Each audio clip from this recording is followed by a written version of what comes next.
Bismillahirrahmanirrahim. The status of the honest and trustworthy businessman is like that of the Anbiya alayhimus salatu wasalam and the martyrs. What is the position of the Anbiya alayhimus salatu wasalam? We can't even come close to the position of the Anbiya. And the martyrs, those that gave their lives for Allah tabaraka wa ta'ala.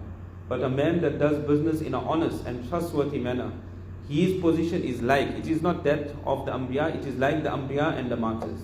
It is reported from Hazrat Abu Sa'id Khudri radiallahu anhu that Nabi sallallahu alayhi wasallam said, one who does business with honesty will be with the Hazarat Anbiya, the Siddiqeen are those that are truthful. The highest was Hazrat Abu Bakr radiallahu ta'ala. And the Shuhada, the martyrs. Subhanallah, what a lofty and high rank this will be for an honest and trustworthy trader and merchant who takes the Sharia into account when trading, who abstains from all such dealings prohibited by Nabi Kareem sallallahu alaihi wasallam, no matter how much loss it may seem to cause him. He does not pass off imitation products as the original. If there are any faults in the item, he shows it to the customer and does not hide it. When it comes to weights and measures, he deals correctly and does not resort to deception. He does not falsely praise the product and thereby encourage the customer to buy it. If it is a duplicate or imitation of a branded product, he will tell the customer so. He does not hide the fact and sell it to the customer.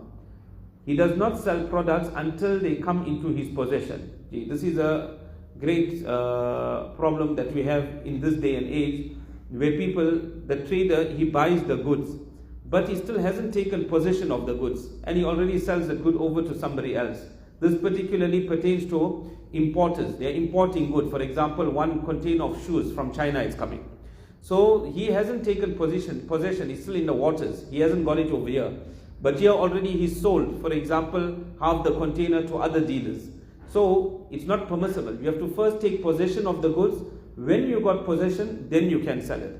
Or for example, a person, he appoints somebody in China that before it's put onto the ship, that I want you to take possession on my behalf.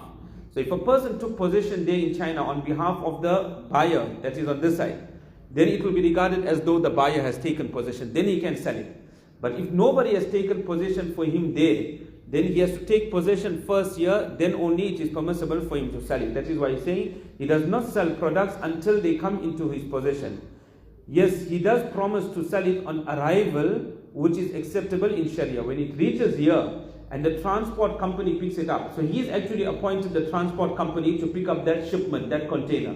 So it is as though now he has taken possession. In the case of farming with mangoes, he does not sell while they are still unfit for consumption, but waits till they are ready for harvesting. This normally not applicable to us, but in India, there was a time where they would sell mangoes whilst they're on the tree. And then the buyer, he will put a condition. He'll say, leave the mango there till it ripens. So it's not even ripe, and he buys it. And then he puts a condition that leave it there till it ripens. When it ripens, then I will take it. That is a corrupt transaction. That is bay fasid. If a person, he buys it, then he must buy it either when it is ripe, and if he buys it unripe, then immediately it must be cut off, and then you can take the mangoes, you can use it for whatever purpose you want.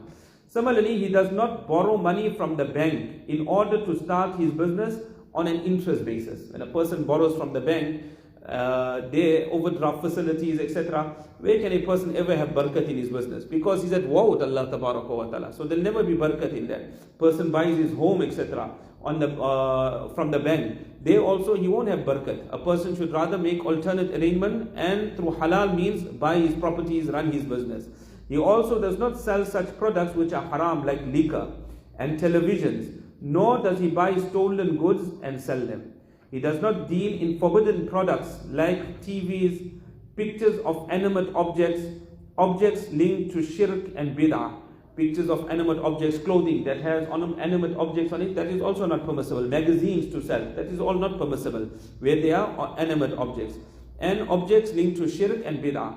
He does not hoard items bought at cheap prices to sell later at a higher and more expensive price when people are in need of it in the marketplace. Very common now is the oil issue, where oil price has shot up. So perhaps many people have bought and they have put it away. So when the price went up, now they will get a higher price. So for a mu'min, we must have mercy for the entire makhluk of Allah Ta'ala. That how can we just be worried about making money when the makhluk is suffering? Poor people, for them to buy that 5 litre of oil, 200 rand, so much of money. So where we can help the ummah, we will get reward also, and Allah will give a lot of barakat in our business. This will be discussed further on as well. Similarly, he does not remain engaged in buying and selling at the time of salah and thereby miss his jamaat salah. He does not take oaths when selling his products, meaning he takes false oaths to get his products sold. That is not permissible. He gives the complete amount of zakat he is liable for on his stocks and does not fall short in any way. This is another issue where many people, they estimate, we got so much of stock, and they calculate zakat. If they have overestimated, no problem, you will get a reward for that. But if you underestimate, a person is responsible in the court of Allah wa ta'ala. So in zakat, a person should be accurate or give a little extra, so a person doesn't have a problem. In short, he does all his business dealings in keeping with the commands of Allah Ta'ala and Rasulullah Sallallahu Alaihi Wasallam, and thereby earns halal wealth, which is a bounty from Allah Ta'ala. The status of such a trader, such a merchant, such a businessman will be with the Hazarate Anbiya alayhi salatu wassalam. Allah Ta'ala give us tawfiq.